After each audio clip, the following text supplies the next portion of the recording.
आताच्या काळामध्ये आपण बऱ्यापैकी गोष्टी बाहेरून आणूनच वापरतो. मार्केटमधून, दुकानामधून मिळणाऱ्या वस्तू आपल्याला सोयीस्कर वाटतात. कारण प्रत्येक गोष्ट घरी बनवणं पॉसिबल नाही. पण काही अशा गोष्टी आहेत की आपण त्या घरी बनवू शकतो आणि केमिकल फ्री असणाऱ्या या वस्तू किंवा गोष्टी आपण वापरू शकतो. तर याच पद्धतीने आज आम्ही बनवणार आहोत बाळासाठी हे घरगुती काजळ, ज्याच्यामध्ये केमिकल नाही. तर हे कसं बनवणार आहे, चला बघूयात. नमस्कार मंडळी, पुन्हा एकदा आपल्या चॅनलमध्ये तुमचं खूप सारं स्वागत आहे. तर आज बघा आम्ही तुम्हाला दाखवणार आहे बाळाच्या डोळ्यामध्ये जे आपण काजळ घालतो ना, तर ते आम्ही विकतचं घालत नाही. तर ते काजळ आम्ही आज या एरंड्याचं बनवणार आहे. बघा इथे आई एरंड्या सोलते आणि या एरंड्याचं काजळ घरच्या घरी कसं पाडायचं हे आम्ही तुम्हाला दाखवणार आहे. तर हा व्हिडिओ आवडला तर लाईक करा, आपल्या चॅनलला सबस्क्राईब करा. हे काजळ कसं बनवलं जातं, कशापासून बनवलं जातं हे इन डिटेल तुम्हाला आजच्या व्हिडिओमध्ये आम्ही दाखवणार आहे. तर बघा, हे आहे एरंड्याचं झाड. आई तुम्हाला दिसत असेल तर आमच्या शेतामध्ये अशी एरंड्याची झाडं आहेत आणि या एरंड्याच्या झाडांच्या ज्या बिया असतात त्याच्यापासूनच हे काजळ बनवलं जातं. तर सुरुवातीला या बिया आपल्याला एरंड आहेत ते आणावं लागतं. जिथे एरंड्याचं झाड आहे त्याच्यामधून आपल्याला हे काढून घ्यायचं. तर आईने बघा सुरुवातीला या एरंड्याच्या झाडाच्या ज्या एरंड्या आहेत त्या गोळा करून घेतलेल्या आहेत. आता हे काजळ आहे ते खूप थोड्या प्रमाणात बनतं, म्हणजे भरपूर सारे आपल्याला एरंड्या आणाव्या लागतात.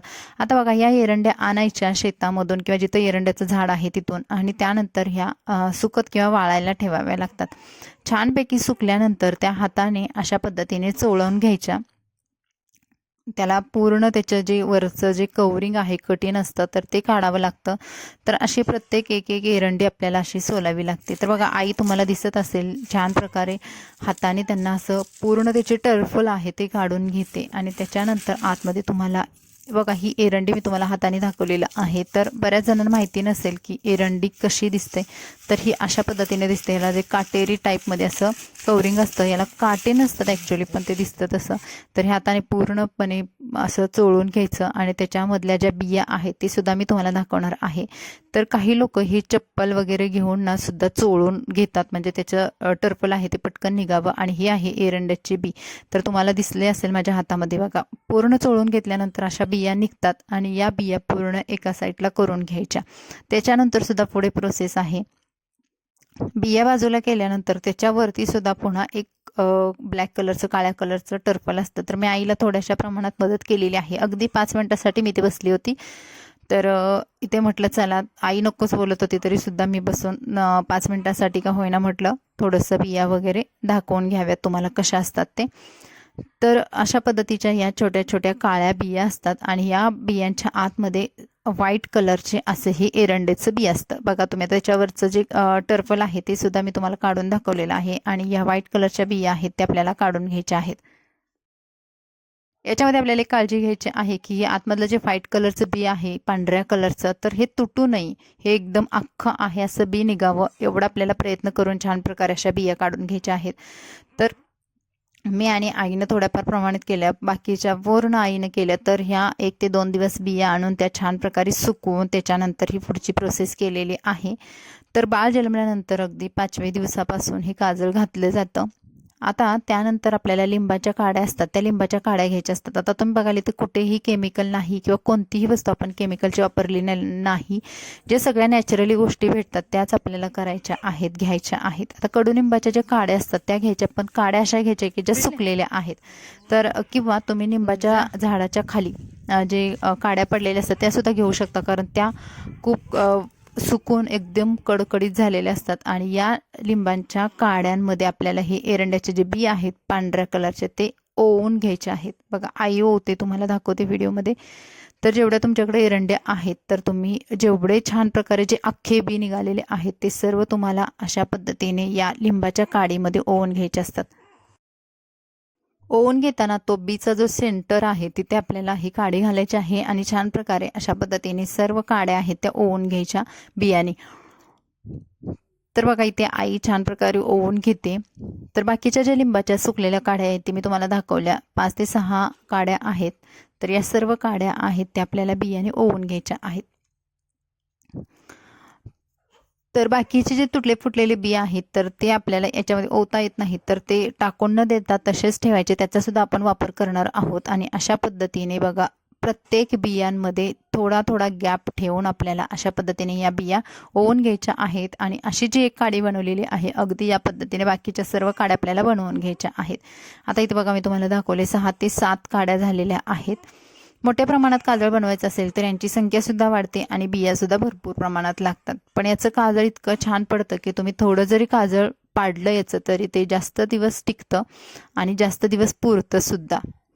तर बघा इथे आईनं सर्व काड्या गोळा करून घेतलेल्या आहेत. आता आपण बघूया त्याचं काजळ कसं पाडायचं. तुम्हाला एखादा छोटा परशीचा तुकडा किंवा छान प्रकारे असा घट्ट असणारा लाकडाचा तुकडा घ्यायचा आहे. त्याच्यावरती 2 ते 3 दगड असे घ्यायचे आहे ज्याची आपण चूल बनवतो अगदी त्या पद्धतीने.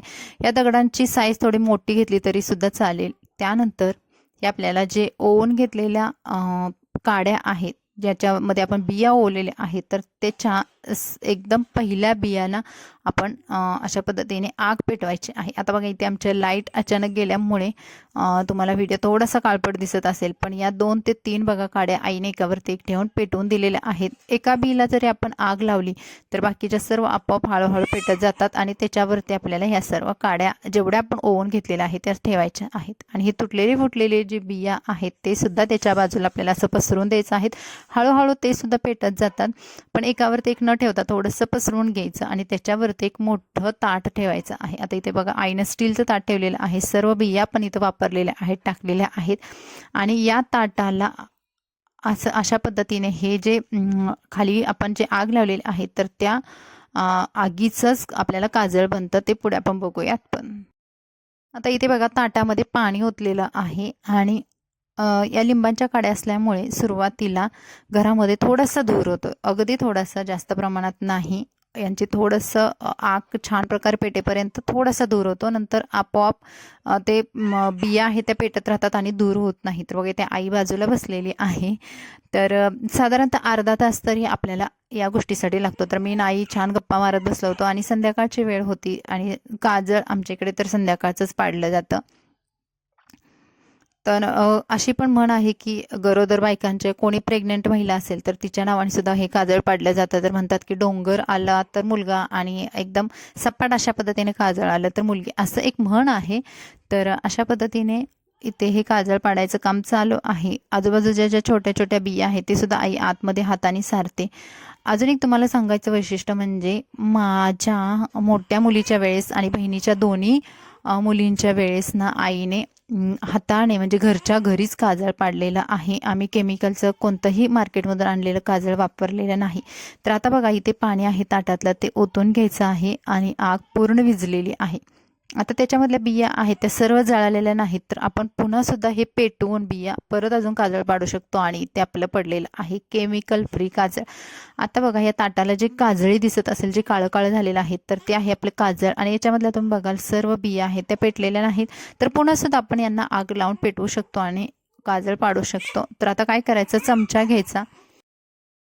या चमच्याने ताटाला लागलेली सर्व काजळे आहेत ते आपल्याला कागदावरती काढून घ्यायचे आहे. पूर्ण काढून घ्यायचे. थोडासा खरखर आवाज येतो आणि हे बनलेलं आहे आपलं काजळ. आता हे काजळ पुन्हा काय करायचं ते पण आपण बघूयात. अगदी केमिकल फ्री आहे. तुम्ही जेव्हा आपण बाळाच्या डोळ्याला किंवा भुवयांना लावाल तर 2-2 दिवस अक्षरशः हे काजळ निघत नाही आणि केमिकल फ्री आहे. तर बघा हे सर्व काजळ आईनं काढलेलं आहे ताटाचं आणि बाकीचे जे उरलेले बिया आहेत त्यांचं सुद्धा आम्ही काजळ पुढे पाडणार आहे. पण तात्पुरतं चला म्हटलं तुमच्यासोबत हे जे आपण बनवणार काजळ आहे ते कसं बनवलं जातं आणि ही आपली अगदी पारंपरिक पद्धत आहे. अजूनसुद्धा काजळ पाडण्याच्या भरपूर साऱ्या पद्धती आहेत. माझी आजी अजून वेगळ्या पद्धतीने काजळ पाडायची, तर हे आईनं अशा पद्धतीनं काजळ पाडलेलं आहे. आता हे काजळ आहे ते आपल्याला एखादी छोटी स्टीलची डब्बी असेल तर अगदी उत्तम. आम्ही आता इथे बघा टिकलीची एक डब्बी होती घरामध्ये, त्याच्यामध्ये जे कागदातलं काजळ आहे ते सर्व टाकलेलं आहे आणि त्याच्यामध्ये तेलाचे 1 ते 2 थेंब टाकायचे. कधी कधी तुम्ही हातावरती तेल घेऊन सुद्धा त्याच्यावरती टाकू शकता, कारण तेल जर जास्त झालं तर ते पूर्ण पातळ होतं आणि काजळ व्यवस्थित होत नाही. त्यामुळे तेलाचा अंदाज आपल्याला व्यवस्थित आला पाहिजे. आणि आईने बघा हाताने असं तेल त्याच्यात टाकलं आणि बोटाने छान प्रकारे असे खलवून घेतलेलं आहे ते काजळ आणि तुम्हाला याचा रिझल्ट सुद्धा दाखवणार आहे आम्ही. तर अशा पद्धतीने बोटाने ही काजळ खोलून घ्यायचं आणि नंतर आपल्या बेबीला लावायचं आहे. बघा आता माझ्या बाळाला आई हे काजळ लावते, तर तिच्या डोळ्यामध्ये घातले, भुवयाला सुद्धा लावलेलं आहे, गालांवरती म्हणजे जिथे आपण काजळ लावतो बाळांना अगदी तिथे ते लावलेलं आहे काजळ. आणि हे काजळ निघत नाही, शिवाय याने डोळे पण काळे होतात असं माझ्या आईचं म्हणणं आहे. आता डॉक्टर आजकालच्या जमान्यामध्ये काजळ बाळांना लावू देत नाहीत, खूप केमिकल असताना डोळ्यांचे प्रॉब्लेम होतात. पण हे नॅचरली जे काजळ आहेत तर मला वाटतं की हे लावण्यास काही हरकत नाही. तर हे बघा काजळ एवढंसं दिसतंय, पण हे खूप दिवस माझ्यासाठी जाईल आणि याचा रिझल्ट तुम्ही बघाल. हे कितीही पुसलं तरी अगदी निघत नाही. आई बघा किती जोरजोराने ते पेपरला पुसते, पण तुम्ही बघाल बोटांना काजळ ते शेवटी राहिलेलंच आहे. तर अशा पद्धतीने आम्ही हे काजळ बनवलेलं आहे. तुम्हाला कसं वाटलं कमेंट्समध्ये सांगा.